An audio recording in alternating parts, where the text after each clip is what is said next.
Let's get something straight right now. No one's coming. No one's showing up at your door with a map, a plan, or a miracle. There is no hero riding in.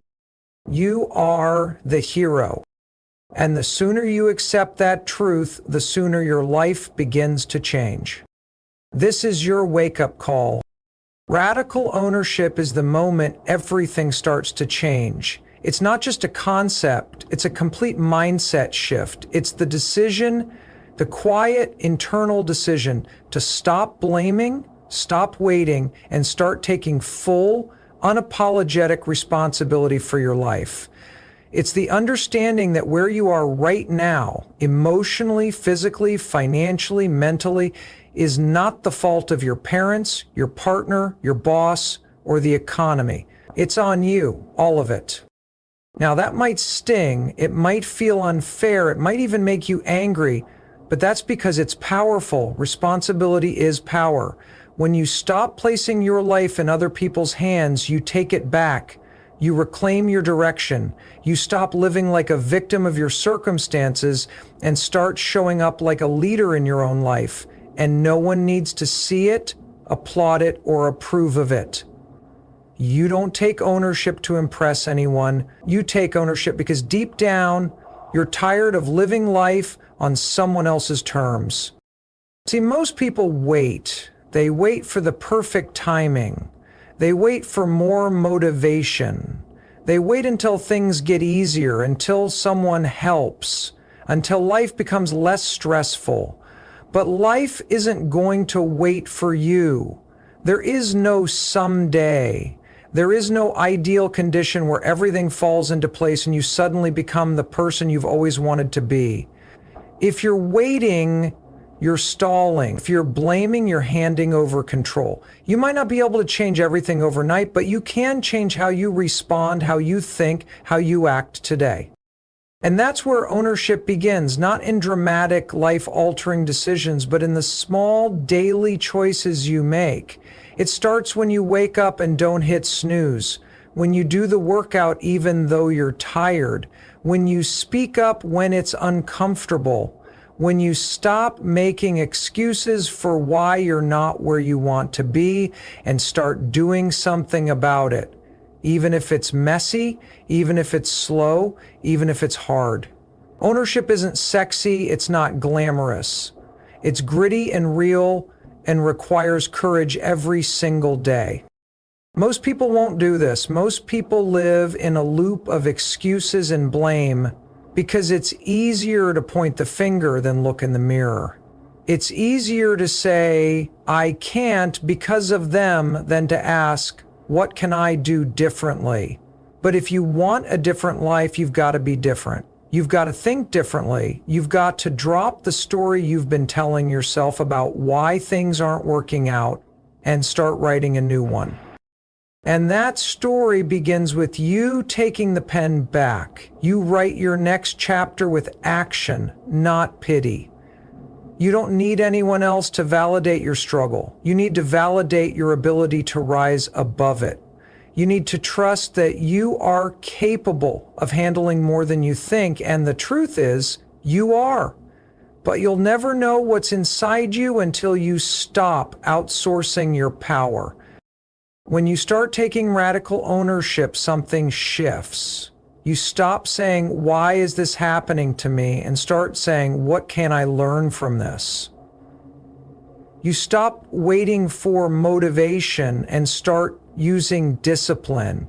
You stop asking other people what you should do and start listening to your own instincts. That doesn't mean you never need help. It means you stop depending on others to do the work for you. It means you walk into the fire and figure it out. You will fall. You will mess up. But ownership means you don't stay down. It means you don't blame the ground for being hard. You get up, dust off, and move forward. Wiser, stronger, more focused. You use every failure as feedback, not evidence that you're not good enough. You stop needing someone to save you because you become the person who saves yourself over and over again.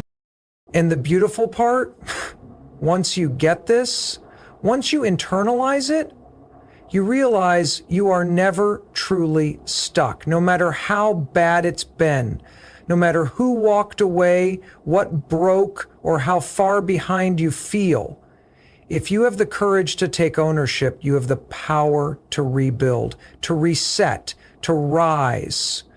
Because now your life is not in someone else's hands, it's in yours. Radical ownership is freedom. It's not always fair, but it is always empowering. The world doesn't owe you anything, but you owe yourself everything. And the moment you start acting like that's true, the world starts responding differently to you.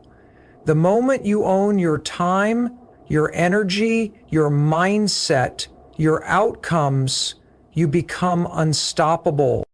So take it back, own every piece of it, and then go build the life no one's coming to give you.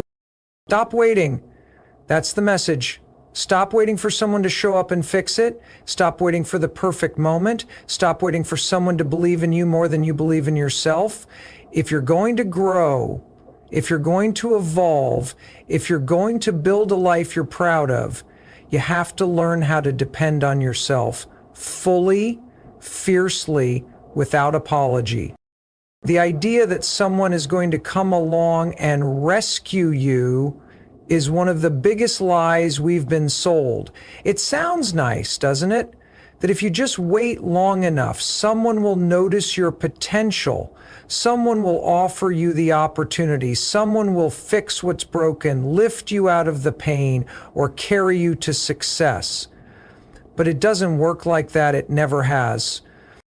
Real change, the kind that sticks, the kind that turns your life around, starts when you realize you are the only one responsible for your future.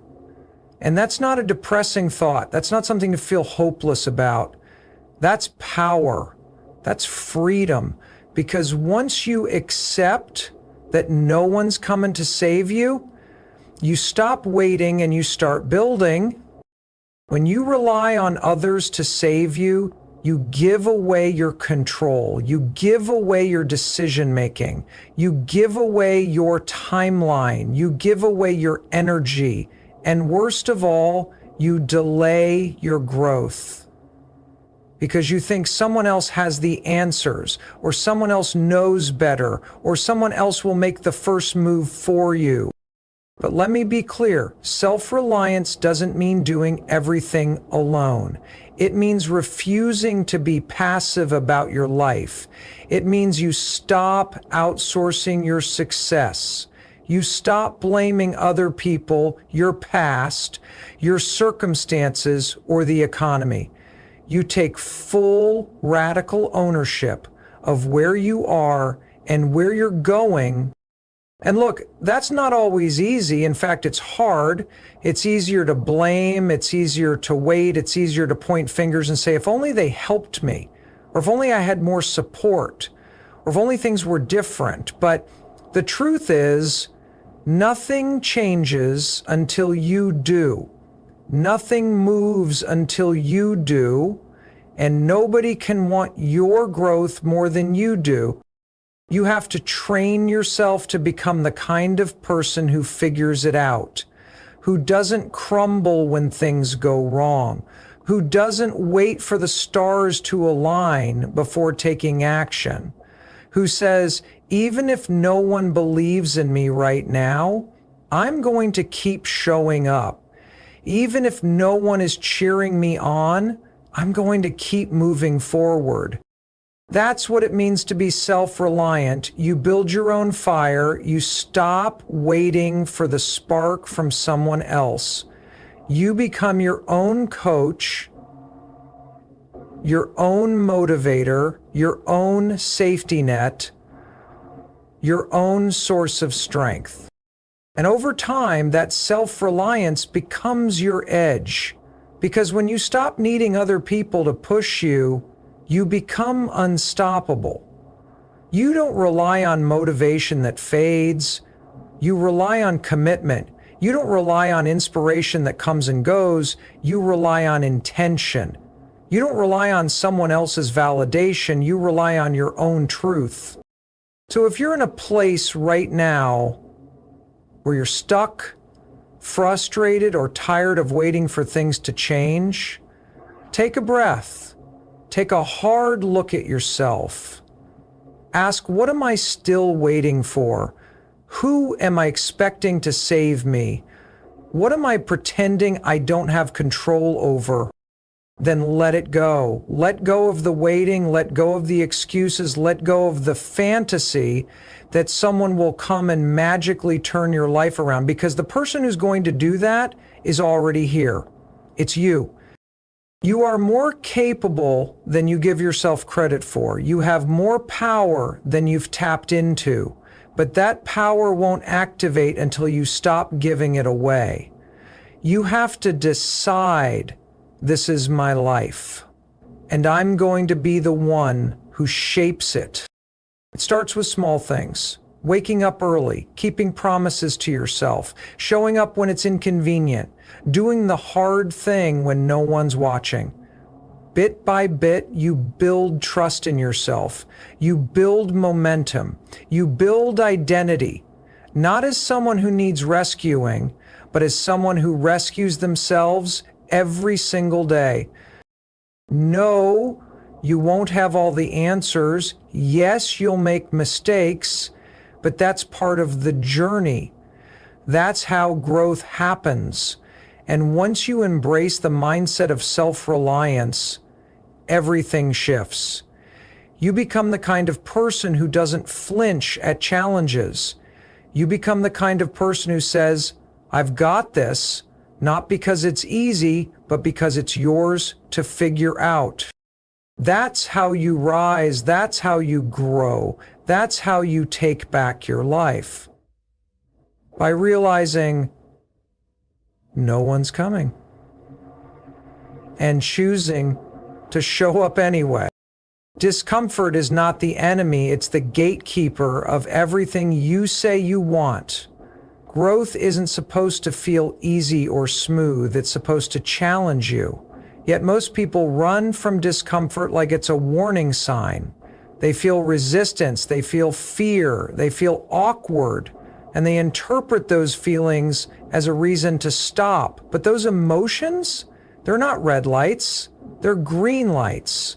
They're signs that you are stepping into unfamiliar territory. That's where the real change happens.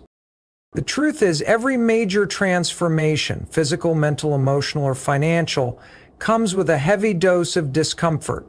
You can't build mental toughness by staying where it's comfortable. You don't gain confidence by hiding from risk. You don't level up by repeating yesterday. You grow by doing the thing you've never done, by walking into uncertainty, by deciding to show up even when it scares you. And make no mistake, it will scare you, but that fear is part of the process. Think about this. If your goals don't make you nervous, they're not big enough. If your dreams don't stretch you, they're not growth-driven. They're comfort-driven. And comfort is a slow death. It's seductive because it feels safe, but it's also where potential goes to rot. Every time you choose comfort over challenge, you train your brain to retreat. You train your habits to default to average. You reinforce the belief that discomfort is dangerous, when in reality, it's the exact opposite. Discomfort is a compass. It points you toward the areas of your life that are calling for evolution. You avoid the gym because it's uncomfortable. That's where your discipline is forged. You delay the conversation because it's awkward. That's where your courage is built. You put off the new project because you're afraid to fail. That's where your resilience is hiding. You have to lean into those moments, not avoid them. Growth is never hidden in the easy stuff. It's buried under the hard, under the inconvenient, under the painful. So many people spend their whole lives waiting to feel ready, waiting for the fear to disappear, for the nerves to settle, for the timing to be perfect, but that moment never comes. There is no perfect time. There is only now. And the ones who rise are the ones who move forward despite the discomfort. They learn to operate while afraid. They take action while uncertain. They show up when they'd rather hide.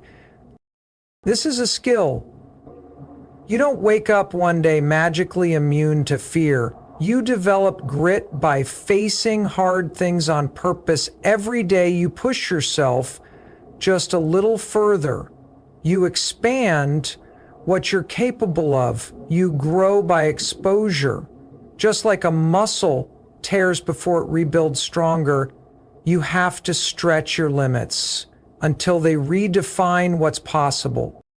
Most people want growth without pressure. They want change without the cost. But the cost of growth is discomfort. The price is paid in sweat, doubt, vulnerability, failure, and trying again when every part of you wants to quit. The people who win in life are the ones who stop negotiating with discomfort. They stop asking, "Do I feel like it today?" and start saying, "I'm doing it anyway."